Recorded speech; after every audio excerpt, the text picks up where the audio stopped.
بسم اللہ الرحمن الرحیم۔ الصلاۃ والسلام علیکہ یا رسول اللہ وعلی آلک و اصحابک یا حبیب اللہ۔ قرآن کریم میں اللہ تعالیٰ کا فرمان ہے، استغفار کرو اپنے رب سے، بے شک وہ ہے بخشنے والا، وہ کثرت سے تم پر بارش بھیجے گا اور تمہارے مال اور اولاد میں ترقی دے گا، اور تمہارے لیے باغات بنا دے گا اور تمہارے لیے نہریں جاری فرما دے گا۔ قرآن مجید میں بار بار توبہ کی ترغیب دی گئی ہے اور فرمایا گیا، اے ایمان والو آ جاؤ توبہ کی طرف اور سچے صاف دل سے توبہ کر لو۔ امید ہے تمہارا رب تمہارے گناہوں کو مٹا کر تمہیں بہتی نہروں والی جنت میں داخل کرے گا۔ اس رحیم رب سے مانگو تو صحیح، پھر دیکھو وہ کیسے عطا کرتا ہے۔ یہ وہ بادشاہ ہے جو مانگنے والے سے خوش اور نہ مانگنے والے سے ناراض ہوتا ہے۔ تاریخ میں ذرا اس واقعے کو بھی پڑھیے کہ جب حضرت حسن بصری رحمۃ اللہ علیہ کے زمانہ کا ایک نوجوان اپنے باپ کی چھوڑی ہوئی بہت بڑی دولت میں نازاں ہو کر شراب و کباب کی مستی میں مبتلا اپنے وقت کا بہت بڑا زانی اور چور تھا۔ اس کی عیاشی، مستی، ظلم و بربریت، شہوت پرستی، چوری اور ڈاکہ کے قصے زبان زد عام تھے، مگر اس کی ماں ایک بہت ہی نیک اللہ والی خاتون تھی۔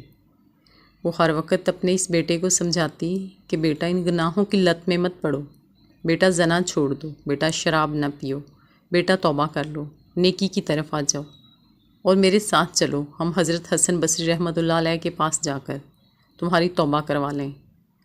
وہ نیک بوڑھی اماں بہت محنت سماجت کرتی رہی، مگر وہ بیٹا باز نہ آیا۔ زمانہ گزرتا رہا، آخر کار بیٹا ایک انوکھے مرض میں مبتلا ہو گیا اور موت و حیات کی کشمکش میں آ گیا۔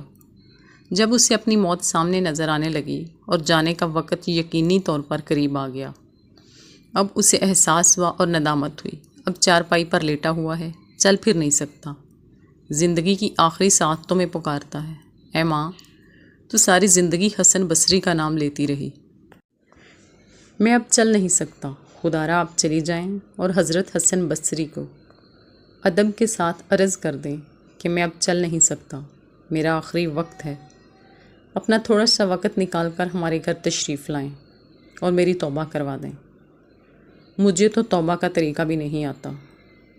یہ بوڑھی ماں کانپتے جسم کے ساتھ حضرت حسن بصری رحمۃ اللہ علیہ کے دربار میں پہنچی اور یہ درخواست پیش کی۔ حضرت حسن بصری نہایت شفیق، محبت اور درد دل رکھنے والے بزرگ تھے، مگر اس وقت انہوں نے اپنا درس پڑھانے کے عذر کی وجہ سے اس نوجوان کے پاس آنے سے انکار کر دیا۔ ماں روتی دھوتی واپس آ گئی اور کہا، اے بیٹے تو بہت بد نصیب اور بدبخت ہے، حسن بصری جیسا بزرگ اور ولی بھی تیرے پاس آنے کو تیار نہیں۔ نوجوان یہ سن کر بے انتہا رو پڑا اور پھر اپنی بوڑھی ماں کو مخاطب ہو کر کہا کہ قبل اس کے کہ میری روح قبض ہو جائے، میری 2 وصیتیں سن لو اور قسم دیتا ہوں کہ اس وصیت پر عمل کرو گی۔ پہلی وصیت یہ کہ جب میری روح پرواز کر جائے تو اپنے دوپٹے سے میری گردن پر پھندا لگا دینا اور پھر اس پھندے سے میری لاش کو محلے کی گلی کوچوں میں گھسیٹنا، تاکہ میرے ساتھ چوری، زنا اور ڈاکہ میں شریک دوستوں کو میرے انجام کا پتہ چل جائے اور میری ذلت کا یہ منظر ان کی سامنے آ جائے، شاید میری لاش کے ساتھ ایسے عبرت ناک سلوک کو دیکھ کر کسی کو توبہ کی توفیق ہو جائے۔ دوسری وصیت یہ ہے کہ میرے انتقال کے بعد میری قبر مسلمانوں کے قبرستان میں نہ بنانا، میں اللہ کی نظر میں بہت بدترین آدمی ہوں اور اللہ کا غضب مجھ پر شدید ہوگا، میں چاہتا ہوں اس غضب کی وجہ سے میرے اوپر اترنے والا عذاب میرے اوپر ہی رہے، کہیں ایسا نہ ہو میری وجہ سے میرے پڑوسی قبر والوں کو بھی تکلیف پہنچے۔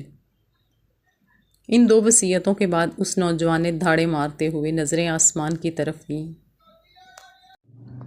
اور ہاتھ اٹھائے معافیاں مانگتا رہا، اور اس کی آنکھوں سے آنسو نکل کر اس کی گال پر ٹپک رہے تھے۔ ابھی ہاتھ اٹھائے ہی ہوئے تھے کہ اس کی روح پرواز کر گئی۔ یہ نوجوان اس دنیا سے کوچ کر گیا۔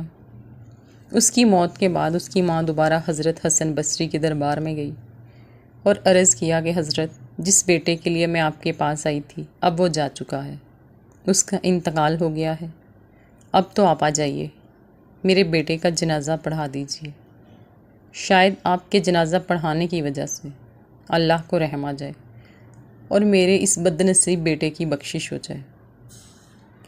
مورخین لکھتے ہیں کہ اس وقت حضرت حسن بصری رحمۃ اللہ علیہ کی شخصیت پر جلالی کیفیت طاری تھی۔ یہ بوڑھی اماں حضرت حسن بصری کی منتیں کر رہی تھی، مگر پھر بھی حضرت حسن بصری آنے کو تیار نہیں۔ چنانچہ بوڑھی اماں دوبارہ واپس آ گئی اور بیٹے کی لاش پر کفن ڈالے رو رہی تھی کہ اچانک دروازے پر دستک ہوئی۔ دروازہ کھلتا ہے، حضرت حسن بصری رحمۃ اللہ علیہ گھر میں داخل ہوتے ہیں اور پوچھتے ہیں، کہاں ہے تمہارا بیٹا؟ کہاں ہے وہ ولی؟ کہاں ہے وہ بزرگ؟ اور پھر فرمایا، جب تم ابھی ملنے آئی تھی میں نے آنے سے انکار کیا، اسی وقت میں کچھ دیر کے لیے لیٹا اور خواب دیکھا کہ اللہ کی طرف سے پکار آ رہی ہے، اے حسن تم میرے کیسے دوست ہو؟ تم نے میرے ولی کا جنازہ پڑھانے سے انکار کیا ہے، وہ تو میرا دوست ہے۔ سن اے حسن، اس کو میں نے بخش دیا، اس کی مغفرت ہو چکی ہے۔ حضرت حسن بصری رحمۃ اللہ علیہ آگے بڑھے، خود اپنے ہاتھ سے غسل دیا، اپنے ہاتھ سے کفن دیا اور ہاتھوں سے تدفین کی۔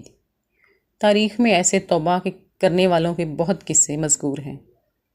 نبی اکرم صلی اللہ علیہ وآلہ وسلم اکثر نوجوانوں کے گروہوں کو مخاطب ہو کر انہیں توبہ کی ہدایت فرمایا کرتے تھے، اور وہ حدیث مشہور ہے، گناہوں سے توبہ کرنے والا ایسا ہے کہ اس نے گناہ کیا ہی نہیں، اور جوانی کی توبہ اللہ تعالیٰ کو بہت پسند ہے۔ علامہ رومی رحمۃ اللہ علیہ فرماتے ہیں کہ توبہ جوانی کی عمر میں کر لیجئے، بڑھاپے کی عمر میں توبہ کرنا کمال نہیں۔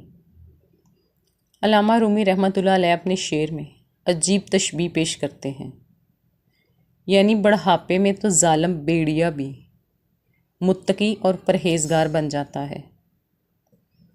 جوانی میں توبہ کرو، کیونکہ جوانی میں توبہ کرنا پیغمبروں کا شیوہ ہے۔ انسان سے گناہ ممکن ہے، گناہ کے دائیں بھی پیدا ہوتے رہتے ہیں، لیکن ان گناہوں کے سامنے ڈٹ جانا اور اپنے رب سے معافی مانگنا، ان کو حدیث میں بہترین مومن قرار دیا گیا ہے۔ آئیے عزم کیجئے، اپنے آپ کو گناہوں سے بچائیں گے، اپنے رب سے وفاداری کرتے ہوئے اور سچے دل سے توبہ کر کے اپنے ایمان کو مضبوط اور کامل بنائیں گے۔ اللہ تعالی ہم سب کا حامی و ناصر ہو۔